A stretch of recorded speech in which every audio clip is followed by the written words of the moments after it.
Ny fifaliana mandrakariva no ahafahana miaraka amintsika ao anatin'izao fampahirezana foy izao. Tsy tapina fiainana amintsika ny toejavatra mitranga manerina an'izao tontolo izao indrindra eto amin'ny firenena, fa may mahazo voahana ny valana retina ary ny mahavariana dia ao anatin'ny vanim-potoana ny Paska izay raha tadiditsika tsara ny toejavatra mitranga tamin'ny herintaona no nanombohan'izany fitaintainana sy ny taran'ny loza manerina n'ity zao tontolo izao ity. Izany rehetrarehetra izany tsy tongatonga ho azy fa velan'Andriamanitra hitranga mba ho fampieritreretana ary fitaomana misy ambatan'olona tsiraray avy mba tena hiverina tanteraka ho aminy. Na izany ary ny toejavatra mitranga hafa miaraka amin'Andriamanitra satria misy fanantenana, misy famindrampo, misy famonjena ao anatin'izany rehetra izany. Elohan'ny zavatra rehetra hivavaka isika. Jehovah-Andriamanitra ray ao, mangorakoraka tokoa ny fonay ankehitriny raha miantso ny anaranao mijery ny toejavatra mitranga izay totra ny tsy ahitana masoandro mihiratra fa arakaraka ny andro sy ny fotoana no may mafy ny ady-piainana ary manoloana nyity valana retina izay miatra manerina n'ity zao tontolo izao ity dia vahalalana ny sain'ny vahoakanao. Tsy misy izay tsy mitady anao sy tsy miantso ny anaranao, taraina famonjena avy aminao kanefa ohatrany tonga amin'ny fahakeviana ny olonao tompo, mindrandra ny valim-bavaka raisina avy aminao. Mitaraina aminao izay Jehovah-Andriamanitra ray, sokafo ny masom-pananay amin'ny alalan'ny fanehoana sy ny mba fantaranay ny hafatra tianao ampitaina ao anatin'izao toejavatra mitranga izao satria na mafy arany zavatra andalova tsy misy zavatra tongatonga ho azy ary matoko ny teninao izay milaza hoe manana zavatra hiheverana anainao, tsy hevitra tonga loza fa hevitra tonga fiadanana. Mba tsy ho very fanantenana ny olonao tompo fa hay mihaino ny feonao sy handray ny teny fikasana izay manam-panantena fanafahana ho anay. Koa dia mitenena Jehovah mampahirezo ny olonao fa mihaino ny mpanomponao amin'ny anaranao Jesosy. Amen. Dia faly miarabantsika amin'ny anaran'i Jesosy tratra n'izao Paska taona fa 2024 izao. Misaotra an'Andriamanitra lehibe dia lehibe tsika satria ny famindrampon'Andriamanitra no mbola ahafahantsika amin'ny fampahery tahaka izao. Ny famindrampon'Andriamanitra ihany koa mbola ahafahantsika mitandrina ny Paska satria raha mandinika tsika ny toejavatra herintaona lasa izay, nalahelo ny vahoakan'Andriamanitra rehetra, nalahelo ity zao tontolo izao ity satria sambany teo amin'ny tantaran'izao tontolo izao no tsy afaka nanatanteraka izany fanompoam-pivavahana, fankalazana ny Paska izany ny olona rehetra ary tao anatin'ny fahakeviana tanteraka izao tontolo izao satria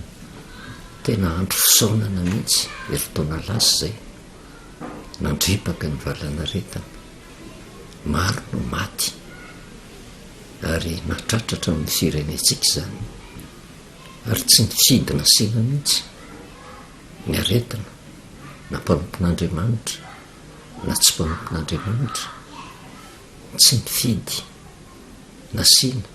na inona na inona firenena misy ny tsiraray avy, ninona toerana misy an'ilay olona na ambony na ambany na manan-karena na mahantra, miaran-doza avokoa.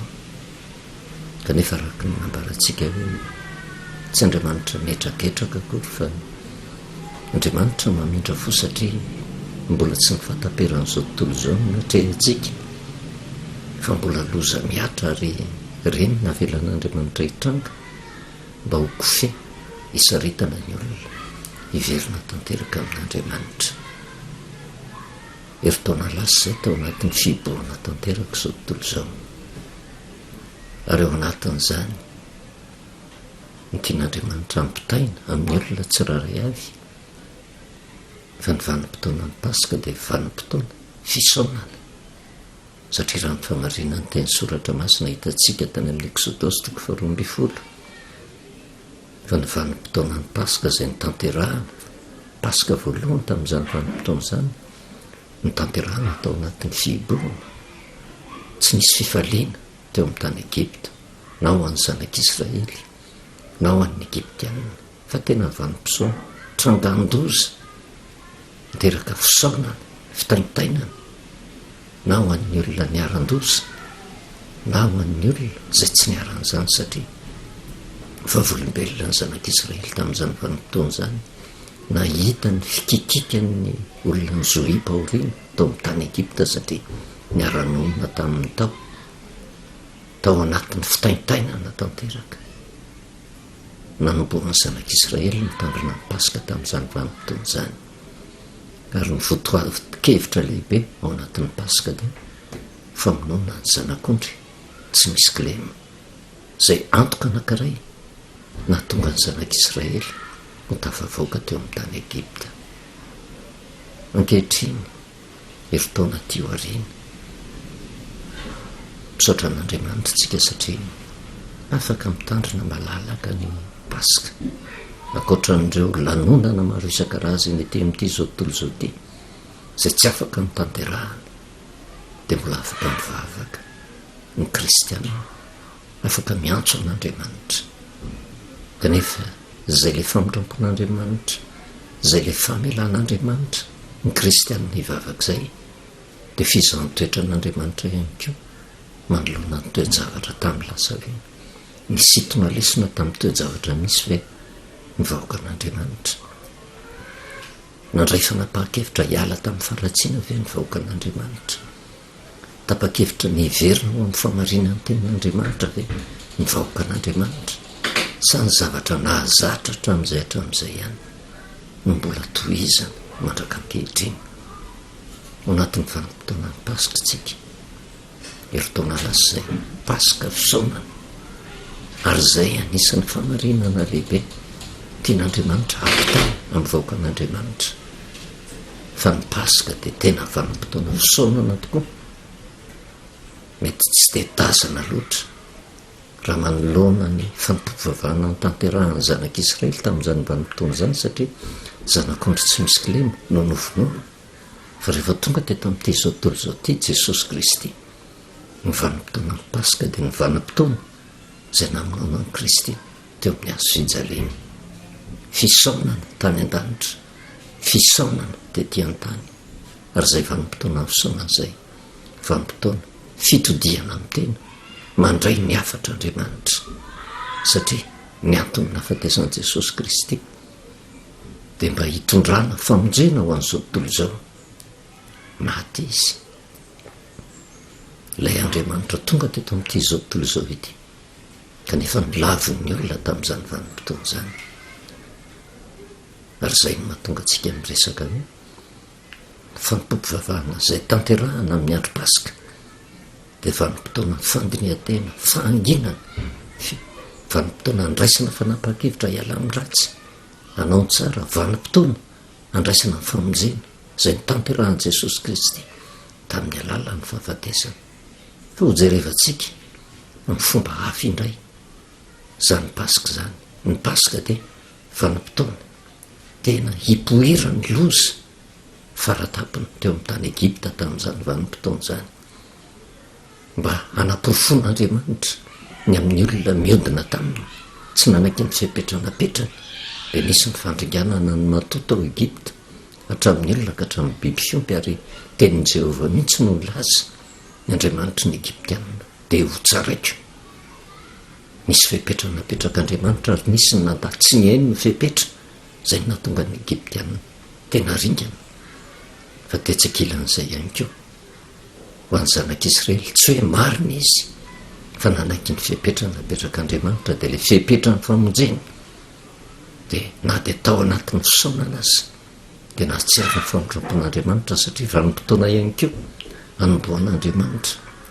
hitarika ny zanak'Israely hivoaka tao amin'ny tany Egipta ho afaka amin'ny fahoriana ny aretina sy ny loza maro isan-karazany izay efa nampiarin'andriamanitra tao amin'ny tany Egipta. Tafavoaka tokoa ny zanak'Israely tamin'ny andro Pasika noho ilay zanak'ondry tsy misy kilema izay novonoana.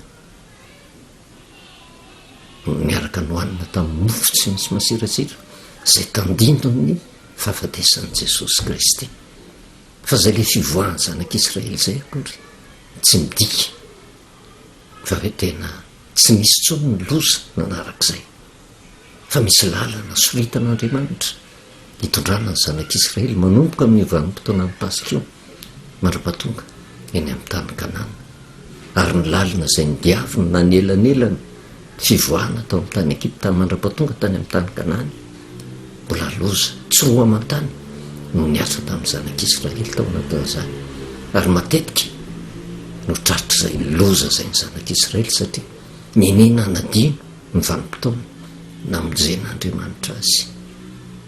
Izany hoe sady vanim-potoana ny fanafahana ny vanim-potoana ny Pasika, ny vanim-potoana tena isin'ny loza faratapiny miatra teo amin'ny zanak'Israely sy ny tany Egipta. Dia tsy gahakitsika amin'izao vanim-potoana izao. Ny zavatra tamin'ny lasa ihany io miverina eo. Ny vanim-potoana ny Pasika dia vanim-potoana hitrangan-doza ary izay loza miatra na tamin'ny zanak'Israely na tamin'ny tany Egipta. Loza miatra manerina n'izao tontolo izao, loza miatra na dia eo amin'ny firenentsika azy, satria araka ny nampahafantarina antsika eo tsy mifidy asiana mihitsy ny aretina mianjady amin'izao vanim-potoana izao, fa nampanampon'Andriamanitra na olona tsy mihinan'Andriamanitra na izay ambarany teny hoe jentilisa tsisy afabela na inona toko-pivavahana misy azy tsisy afabela, fa tratra an'izay aretin'izay. Tsy afaka milaza-tsika hoe olom-boozona izay voan'izany aretin'izany, fa trompetra tsofin'Andriamanitra mba hiverenan'ny olona indray hatakatra ny afatra tian'Andriamanitra ampitaina ao anatin'izay Pasika izay. Tsy manazava lava isika satria ekeny ny kristianina rehetra, ekeny ny olona rehetra, eny fa na dia ny tsy kristianina ary dia manaiky fa mandalo amin'ny vanim-potoana ny Pasika tsika. Fa matetika din'ny olona izay le hoe ny vanim-potoana ny Pasika nge dia vanim-potoana mahamafy ny olona, vanim-potoana tena hitoeran'ny olona ao anatin'ny faharatsiana ary vokatra izay fitoeran'ny olona ao anatin'ny faharatsiana izay dia vanim-potoana faratapony mihitsy izay hitrangany loza velan'Andriamanitra hiatra amin'ny olona ny loza, tsy no mietraketrak'Andriamanitra fa vokatry ny fiodinan'ny olona. Dia tsy gahakitsika raha tonga ny andro Pasika. Io ny toejavatra misy mampalahelo izay mitranga manerina n'izao tontolo izao ary indrindra eto amin'ny firenentsika. Le Covid-19 miseho amin'ny fomba mahery vaika kokoa izay tena mamono tapoka mampieritreritry izany rehetrarehetra izany. Ninonino ezaka ataon'ny olona tsy afabela fa miatrika an'izay fahavalo izay avokoa ny olona rehetra, ary mbola velan'Andriamanitra hitranga izany mba hampahatserovan'ny olona ny fanafahana tian'Andriamanitra ho tanterahana. Hoe tena niova fo ve ilay olona satria Andriamanitra miandro ny fanapaha-kevitry ny olona, fa rehefa tapa-kevitra ny olona hiverina amin'Andriamanitra ny zavatra mitranga dia izao mamindra fo Andriamanitra. Kanefa tsy avabelintsika ao anatin'ny vanim-potoana ny Pasika, fa tena misy famonjena izay tanterahan'Andriamanitra ao anatin'ny fisaonany ny olona izay mandiny tena, mampahoriny tenany, malahelo am-panahy, dia mahita an'izay famonjena tanterahan'Andriamanitra izay. Fa ny olona manana fo kosa ka tsy mandray ny afatra Andriamanitra manoloana ny toejavatra misy dia natahorana fandringanana no hiatra aminy. Ary tsy sitrakitsika ny tombon'ny loza, tsy sitrakitsika no ringana ao anatin'ny arety mandoza tahaka an'izany, fa na inona teo-panahin'ny olona samy miaro tena, samy mangetaheta dia ho afaka amin'izany loza zany avokoa. Kanefa na inona koa ezaka ataon'ny olona fa aiza erina raha tsy andriamanitra ny momba miala maina eo avokoa ary zay no anaovana ny avatra mahatonga an'andriamanitra miala ny enina amintsika hoe tsy vanim-potoana edivana zao, tsy vanim-potoana hifanaratsiany zao, tsy vanim-potoana hifampitsikerany zao, fa vanim-potoana hitodiana eo amin'ny hazo fijaliana satria maty Jesosy. Mba fantatry ny olona moa fa niezaka tamin'ny fomba rehetra Andriamanitra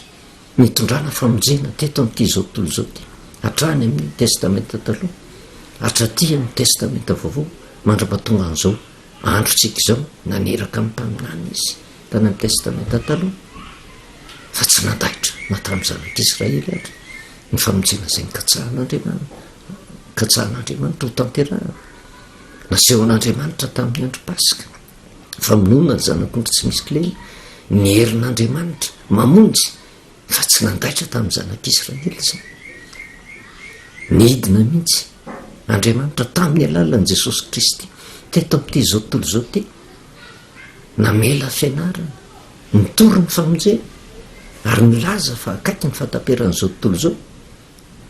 fa ny zavatra mitranga novonoan'ny olona teo amin'ny hazo fijaliana Jesosy Kristy ary mandraka ankehitriny maniraka ny mpanompoka Andriamanitra mba hampieritreritry ny olona mba hiverina tanteraka aminy fa manamafy fo ny zanak'olombelona.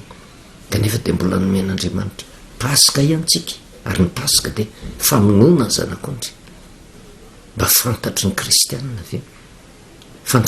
fahafatesan'i Jesosy Kristy, le famonoana ny zanak'ondry tsy misy kileny, le fahafatesan'i Jesosy Kristy,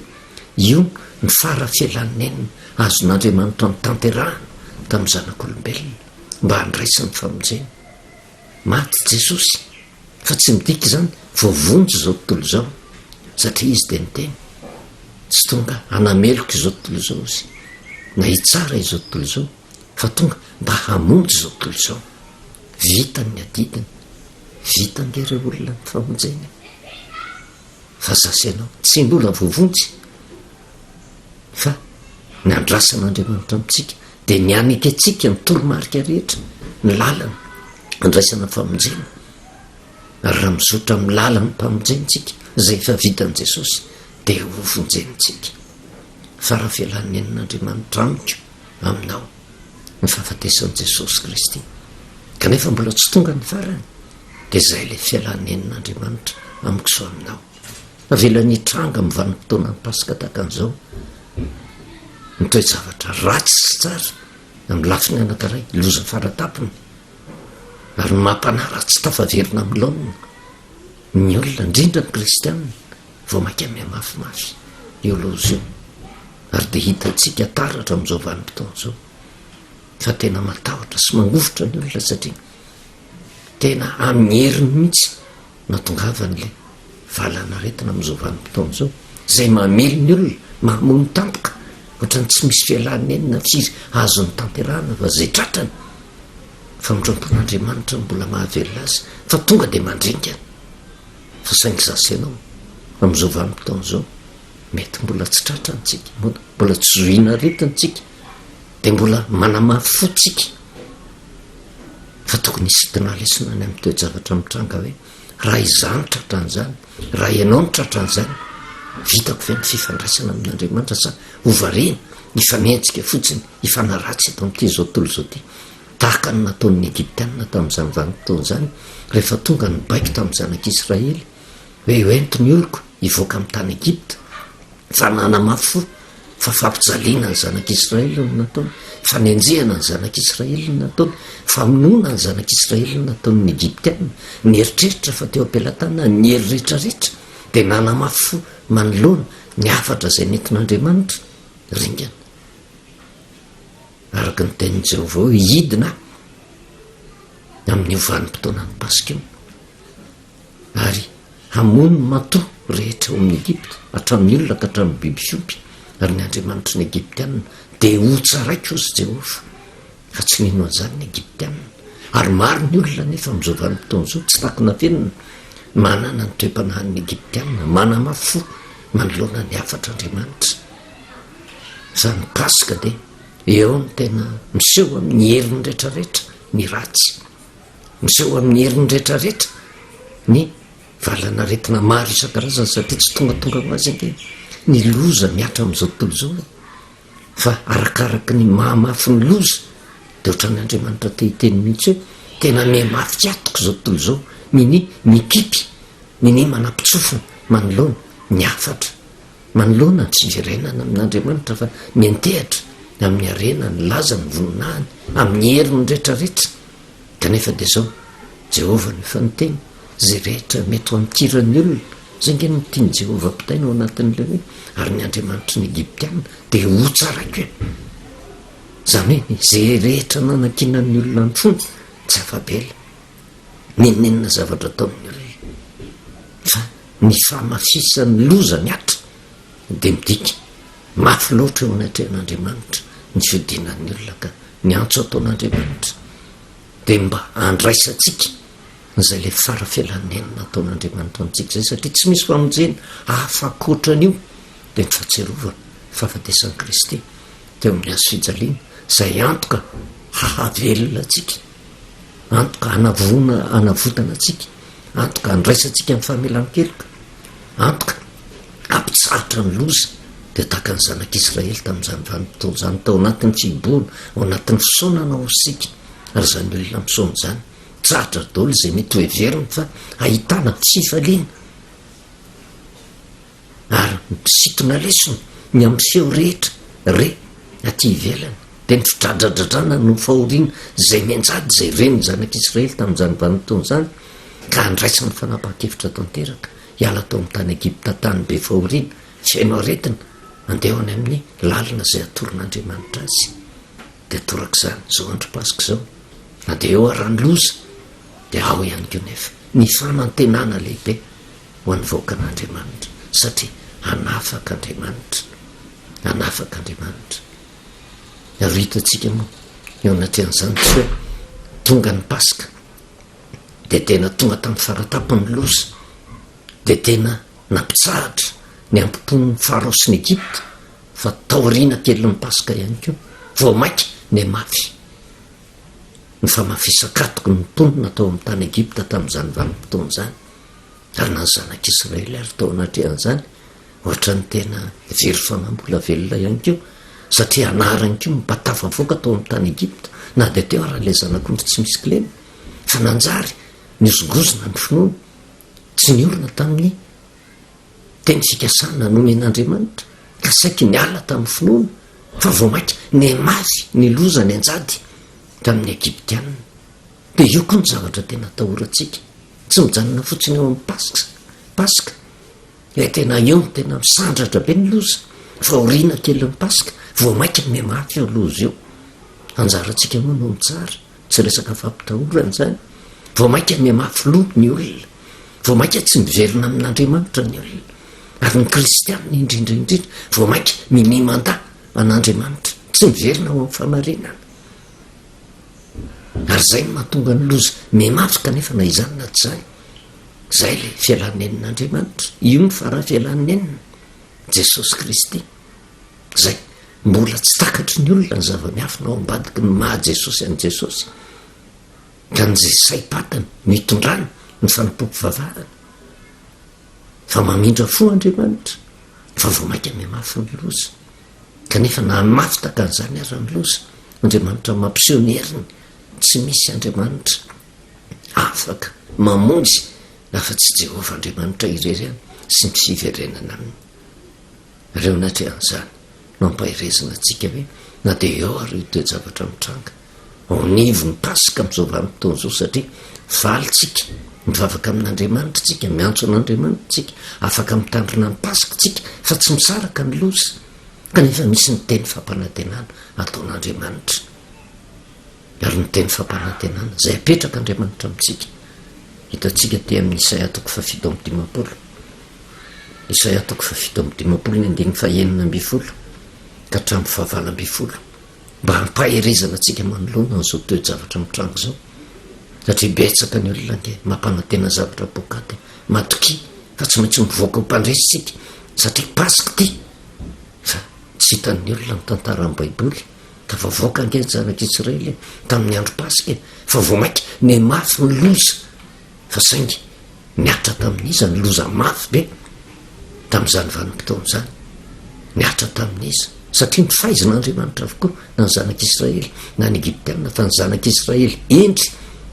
nankatao ny fipetranapetrakaandriamanitra fa ny Egyptiana nanamafy fo tsy ny raharaha ny afatr'andriamanitra ary navelan'andriamanitra nomeny fotoana eritreretana vokatry ny loza mianjady tanina ary nandrasan'andriamanitra hoe tena anaiky an'andriamanitra ve reto olona manana ny toe-panahin'ny Egyptiana reto ka anaiky iverina tanina fa vo afaka kelikely ny loza vo mainky nanamafy atoka nampiasa ny heriny rehetrarehetra ary teo misehon'ny famonjena nataon'andriamanitra ny herin'ny fahafatesan'i Jesosy Kristy nentina nanavotana ny zanak'Israely ary ny Egyptiana izay tonga tamin'ny faratapon'ny heriny nisy fandringanana nataon'andriamanitra tamin'izany vanim-potoana zany dia torak'izany keo tsy hoe andeha ny olona manana toe-panahin'ny Egyptiana oringana fa todika manokana misehatra ra-panahy io mitoejavatra misy miseho daholo ny karazana Covid miseho amin'ny fomba maro isan-karazany dia takan'ny Egyptiana manenjika ny vahoakan'andriamanitra fa raha tafatodika amin'andriamanitra ny alina ka natonga amin'ny faratapon'ny heriny ary mivalana aretina dia ho asehon'andriamanitra Jehova n'andriamanitra ary mandresy fa nitanjona kendren'andriamanitra dia mba ahafahantsika miaina ao anatin'izany fandresena miaraka amin'andriamanitra zany manomboka amin'ny vanim-potoana ny pasika sy ny lalana mbola ho diavintsika sy ny tombon'androm-pahavelomana omen'andriamanitra atsika izay ataoko fa finombodim-pampirina andiny fahinina ambifolo ka hatramin'ny fahavalo ambifolo dia zao ny voasoratra hoe fa tsy fandahatra mandrakariva ozy ary tsy ho tezitra mandrakizay fa ndra ho reraka eo anatrehako ny fanahy dia ny aina izay nataoko ny elony noho ny fieremana ozy no natezitra ka namelezako azy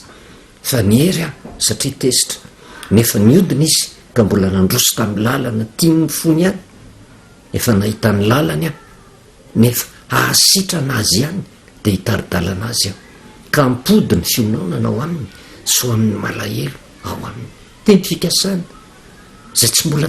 tanteran'andriamanitra ankehitriny fa raha ny olona mandray ny afatry ny pasika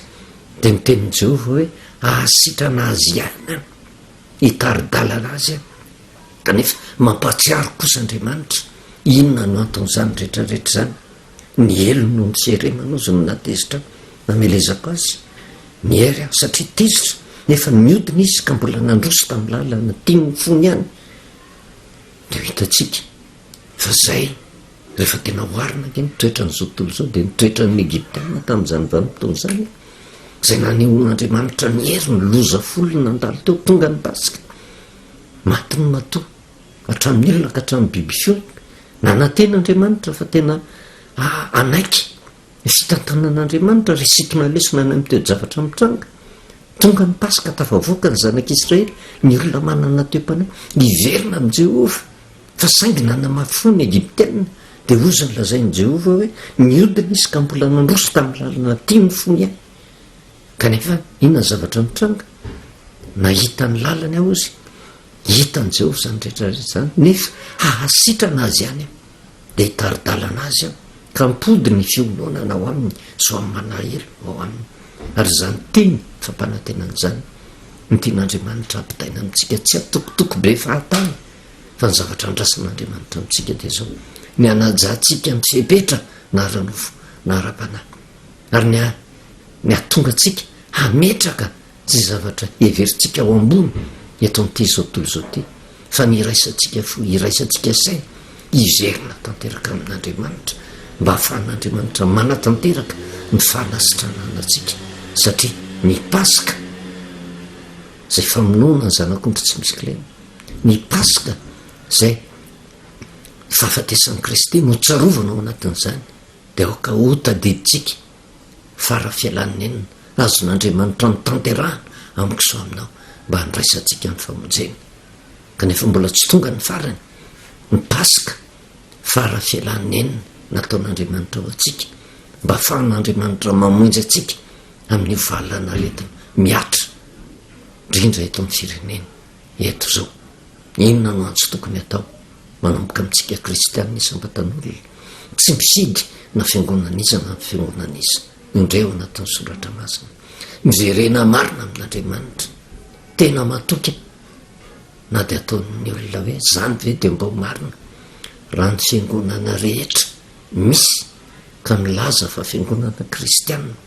na fiangonana dehibe izy na fiangonana zandrina izy na fikambanana kristianina izy ninonninona anarina hoentiny ka tena tafaverina marina amin'andriamanitra manaiky fa nipasika dia mariky ny fahafatesan'i kristy mariky ny fialanen'andriamanitra mba hitondra famonjena ho an'izao tontolo izao mitsahatra io loza io arovan'andriamanitra tsika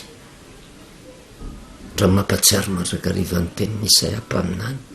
iza moa mba nino ny teny nampitondraina anay satria mbola tsy miatra amin'ny olona ny loza dia zany mikirizana ozy ny amin'ny fanaovan-dratsy fa nefa andriamanitra dia zao tsy manery fa ny manome ny toro lalana araka ny teneny hoe nahitany lalana nefa sitrana azy ihany dia hitari-dalana azy a manorotra lalan'andriamanitra mba ndraisantsika ny famonjena manomboka amintsika kristianina raha tiatsika ny famondram-po tiatsika ny ahafitra tsika manoloana ny arety mandoza izay mitranga fa na iodika ve na iodika vana na dia ataoko hoe hita daholy raha mifanefitra mahakasika ny valana aretina io ka tsy tafaverina amin'andriamanitra ny olona tsy mialamaina araka ny tenin'ny Paoly apôstôly hoe nampidin'andriamanitra ho fahadalana ny fahendren'ny olona ka inga ny andriamanitra ny fiadanana amin'ity pasika ity hitaridalana antsika ho amin'ny marina mba ahatanterahany teny hoe ahasitrana azy ihany aho voninahitro an'andriamanitra rery ihany io vavakitsika sotranao Jehovah-andriamanitra ray ny amin'ny teninao izay tonga taminay mba hoentinay misaintsaina sy mieritreritra ametrahanay ny ambom-ponay fa hitodianay tanteraka aminao ka atserovanay ny tombo-ambidi ny fahafatesan'i Kristy teo amin'ny azo fijaliana tamin'izao andro pasika izao izay antoka ananany fanentenana ho afaka amin'ny loza isiny ny fierovana manodidina anay na inona na inona toe zavatra sarotra tsy maintsy andalovana mamindrafo aminay tsiraray avy amin'nisam-batan'olona ao anatin'ny fitaintainana ary meo fanahinao masina nisam-batan'olona tsy hakanavaka mba hitodika tanteraka aminao ka hiverina aminao andray fanapaha-kevitra hiala amin'ny faratsiana fa anaoanao ho zava-dehibe eo amin'ny fiainany mba hitsahara ny fahatezeranao tompo ka tsy hitondra fandringanana ho an'ny firenena mamindrafo ny kristianina izay mini manamafy fo koa indraindray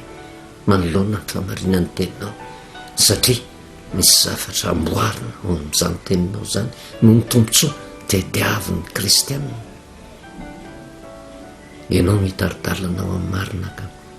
ahatonga nisam-batan'olona tsiraray avy anokatra io baiboly io amantatra marina ny sitraponao ary anao ho zava-dehibe lanja ny fitiavanao tamin'nanolovanao an' Jesosy Kristy ho faty teo amin'ny azo fijaliana mba tafalatsaka lalina ao anatin'ny fonay zany famonjena mamaimpona zay vitan'izany mba hatonga anay tompo anaiky ny fanavaozana tanteraka ny famelan-keloka amin'ny alalandrany Kristy izay mirotsaka matoko sy meny fa hijery manokana ny firenena ianao jery manokana nisam-batan'olona ianao tokantrano ny fiangonana ary tsy ho anay rery ihany fa raha nisitraka tompo mba ho tafapaka manerina an'izao tontolo izao ny afatry ny famonjena saotra indrindra ray amin'ny anaran'i Jesosy amen manovelony matsika amin'ny anaran'i Jesosy fahasoavana sy ny fiadanany tompo ary ny fiarovana Andriamanitra ho amintsika mandraka